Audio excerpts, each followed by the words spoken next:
Okay, Genesis chapter 3.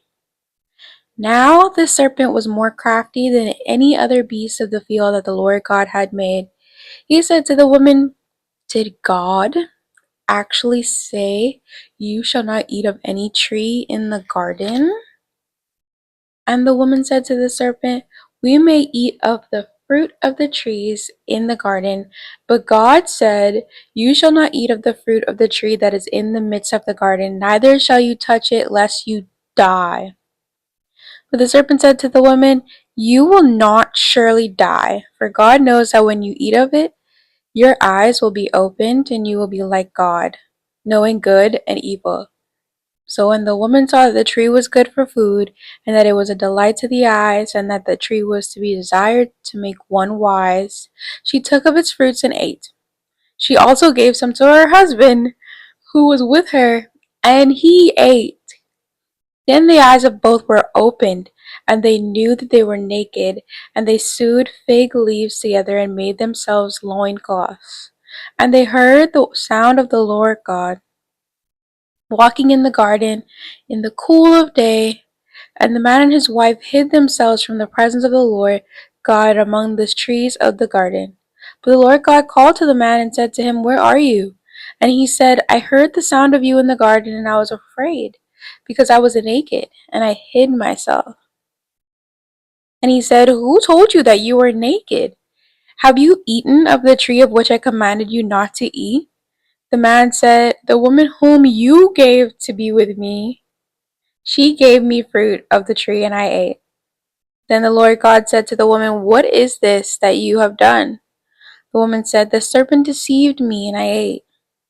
The Lord God said to the serpent, "Because you have done this, cursed are you above all livestock and above all beasts of the field. And on your belly you shall go, and dust you shall eat, and all the days of your life I will put enmity, hostility, between you and the woman, and between your offspring and her offspring. He shall bruise your head, and you shall be bruised by his heel." To the woman he said, "I will surely multiply your pain in childbearing. In pain you shall bring forth children.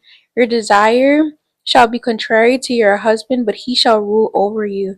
And to Adam he said, "Because you have listened to the voice of your wife, and have eaten of the tree of which I commanded you, you shall not eat of it. Cursed is the ground because of you. In pain you shall eat of it all the days of your life. Thorns and thistles it shall bring forth for you, and you shall eat the plants of the field. By the sweat of your face you shall eat bread, till you return to the ground. For out of it you were taken, for you are dust, and to dust you shall return." The man called his wife's name Eve, because she was the mother of all living. And the Lord God made for Adam and for his wife garments of skins and clothed them. Then the Lord God said, "Behold, the man has become like one of us in knowing good and evil. Now lest he reach out his hand and take also of the tree of life and eat and live forever." Therefore the Lord God sent him out from the garden of Eden to work the ground from which he was taken. He drove out the man, and at the east of the Garden of Eden he placed a cherubim and a flaming sword that turned every way to guard the way to the tree of life. That is Genesis chapter 3. Genesis chapter 4. Now Adam knew Eve his wife, and she conceived and bore Cain, saying, "I have gotten a man with the help of the Lord." And again she bore his brother Abel. Now Abel was a keeper of sheep, and Cain a worker of the ground.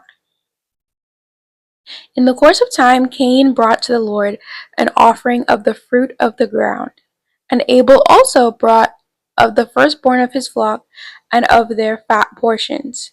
And the Lord had regard for Abel and his offering, but for Cain and his offering he had no regard. So Cain was very angry, and his face fell. The Lord said to Cain, "Why are you angry? And why has your face fallen? If you do well, will you not be accepted? And if you do not do well, sin is crouching at the door. Its desire is contrary to you, but you must rule over it. Cain spoke to Abel his brother, and when they were in the field, Cain rose up against his brother Abel and killed him. Then the Lord said to Cain, "Where is Abel your brother?" He said back, "I do not know. Am I my brother's keeper?" And the Lord said, "What have you done? The voice of your brother's blood is crying to me from the ground, and now you are cursed from the ground which has had it opened its mouth to receive your brother's blood from your hand. When you work the ground, it shall no longer yield to you its strength. You shall be a fugitive and a wanderer in the earth." Cain said to the Lord, "My punishment is greater than I can bear. Behold, you have driven me today away from the ground, and from your face I shall be hidden. I shall be a fugitive and a wanderer on the earth, and whoever finds me will kill me." Then the Lord said to him, "Not so. If anyone kills Cain, vengeance shall be taken on him sevenfold." And the Lord put a mark on Cain, lest any who found him should attack him. Then Cain went away from the presence of the Lord and settled in the land of Nod, east of Eden. Cain knew his wife, and she conceived and bore Enoch. When he built a city, he called the name of the city after the name of his son Enoch. To Enoch was born Irad, and Irad fathered Mehujael, and Mehujael fathered Methusael, and Methusael fathered Lamech, and Lamech took 2 wives. The name of the one was Ada, and the name of the other was Zillah. And Ada bore Jabal, and he was the father of those who dwell in tents and have livestock. His brother's name was Jubal. He was the father of all those who play the lyre and pipe. Zillah also bore Tubal, Cain. He was the forger of all instruments of bronze and iron. The sister of Tubal, Cain, was Naamah. Lamech said to his wives Adah and Zillah, "Hear my voice, you wives of Lamech. Listen to what I say. I have killed a man for wounding me, a young man for striking me. If Cain's revenge is sevenfold, then Lamech's is 77fold." And Adam knew his wife again, and she bore a son and called his name Seth. For she said, "God has appointed for me another offspring instead of Abel, for Cain killed him." To Seth also a son was born, and he called his name Enosh. At that time, people began to call upon the name of the Lord. Genesis 5. This is the book of the generations of Adam. When God created man, he made him in the likeness of God. Male and female, he created them, and he blessed them and named them man, Adam, when they were created. When Adam had lived 130 years, he fathered a son in his own likeness after his image and named him Seth. The days of Adam after he fathered Seth were 800 years, and he had other sons and daughters. Thus, all the days that Adam lived were 930 years, and he died. When Seth had lived 105 years, he fathered Enosh. Seth lived after he fathered Enosh 807 years and had other sons and daughters. Thus, all the days of Seth were 912 years, and he died. When Enosh had lived 90 years, he fathered Canaan, or Kenan. Kenan. Enosh lived after he fathered Kenan 815 years, and other sons and daughters. Thus, all the days of Enosh were 905 years, and he died. When Kenan, oh my goodness, had lived 70 years, he fathered Mahalalel. Canaan lived after he fathered Mahalalel 840 years and had other sons and daughters. Thus all the days of Canaan were 910 years, and he died. When Mahalalel had lived 65 years, he fathered Jared. Mahalalel lived after he fathered Jared 830 years and had other sons and daughters. Thus all the days of Mahalalel were 895 years, and he died. When Jared had lived 162 years, he fathered Enoch. Jared lived after he fathered Enoch 800 years and had other sons and daughters. Thus all the days of Jared were 962 years. And y'all know he died. When Enoch had lived 65 years, he fathered Methuselah. Enoch walked with God after he fathered Methuselah 300 years and had other sons and daughters. Thus all the days of Enoch were 365 years. Enoch walked with God, and he was not, for God took him. When Methuselah had lived 187 years, he fathered Lamech. Methuselah lived after he fathered Lamech 782 years and had other sons and daughters. Thus all the days of Methuselah were 969 years, and he died. When Lamech had lived 182 years, he fathered a son, and called his name Noah, saying, Out of the ground that the Lord has cursed, this one shall bring us relief from our work and from the painful toil of our hands. Lamech lived after he fathered Noah 595 years and had other sons and daughters. Thus, all the days of Lamech were 777 years, and he died. After Noah was 500 years old, Noah fathered Shem, Ham, and Japheth. I'll see y'all next week for the story of Noah. Genesis 6. When man began to multiply on the face of the land, and daughters were born to them, the sons of God saw that the daughters of man were attractive, and they took as their wives any they chose. Then the Lord said, My spirit shall not abide in man forever, for he is flesh. His days shall be 120 days, 120 years. The Nephilim were on the earth in those days, and also afterward when the sons of God came into the daughters of man, and they bore children to them. These were the mighty men who were of old, the men of renown, aka the giants.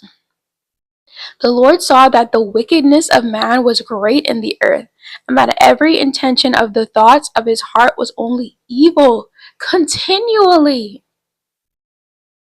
And the Lord regretted that he had made man on earth, and it grieved him to his heart.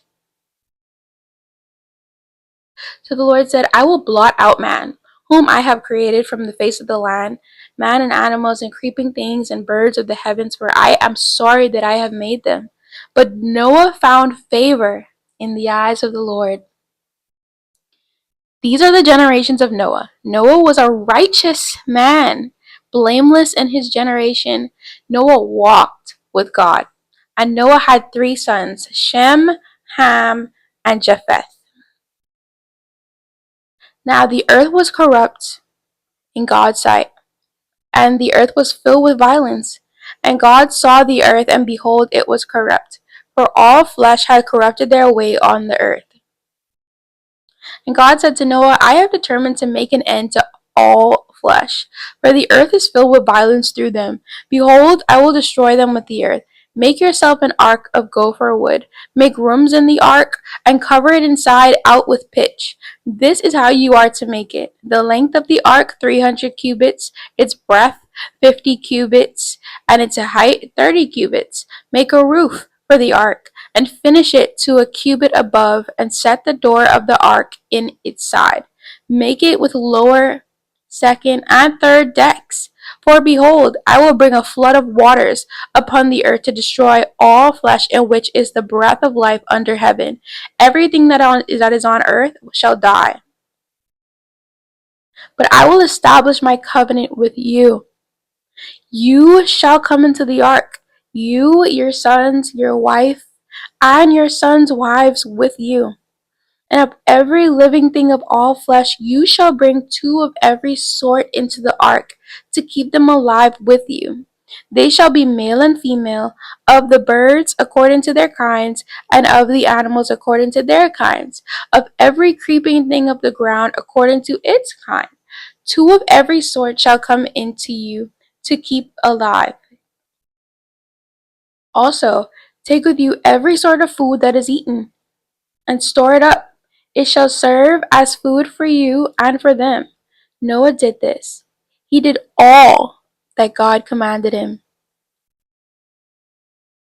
That's Genesis 6. I'll see y'all back again for the 7th. Genesis chapter 7. Then the Lord said to Noah, "Go into the ark, you and all of your household, for I have seen that you are righteous before me in this generation. Take with you 7 pairs of all clean animals, the male and his mate, and a pair of the animals that are not clean, the male and his mate, and 7 pairs of the birds of the heavens also, male and female, to keep their offspring alive on the face of all of the earth. For in 7 days I will send rain on the earth, 40 days and 40 nights. And every living thing that I have made I will blot out from the face of the ground." And Noah did all that the Lord had commanded him. Noah was 600 years old when the flood of waters came upon the earth. And Noah and his sons and his wife and his sons' wives with him went on into the ark to escape the waters of the flood. Of clean animals and of animals that are not clean, and of birds and of everything that creeps on the ground, 2 and 2, male and female, went into the ark with Noah, as God has commanded Noah. And after 7 days the waters of the flood came upon the earth. In the 600th year of Noah's life, in the 2nd month, on the 17th day of the month, on that day, all the mountains of the great deep burst forth, and the windows of the heavens were opened, and rain fell upon the earth 40 days and 40 nights. On the very same day, Noah and his sons Shem and Ham and Japheth, and Noah's wife and the 3 wives of his sons with them entered the ark. They and every beast according to its kind, and all the livestock according to their kind, and every creeping thing that creeps on the earth according to its kind, and every bird according to its kind, every winged creature, they went into the ark with Noah. 2 and 2 of all flesh, in which there was the breath of all flesh, went in, as God had commanded him. And the Lord shut him in. The flood continued 40 days on the earth. The waters increased and bore up the ark, and it rose high above the earth. The waters prevailed and increased greatly on the earth, that all the high mountains under the whole heaven were covered. The waters prevailed above the mountains, covering them 15 cubits deep. And all flesh died that moved on the earth, birds, livestock, beasts, all swarming creatures that swarm on the earth, and all mankind. Everything on the dry land in whose nostrils was the breath of life died. He blotted out every living thing that was on the face of the ground, man and animals and creeping things and birds of the heavens. They were blotted out from the earth. Only Noah was left, and those who were with him in the ark, and the waters prevailed on the earth 150 days. I'll see y'all for chapter 8.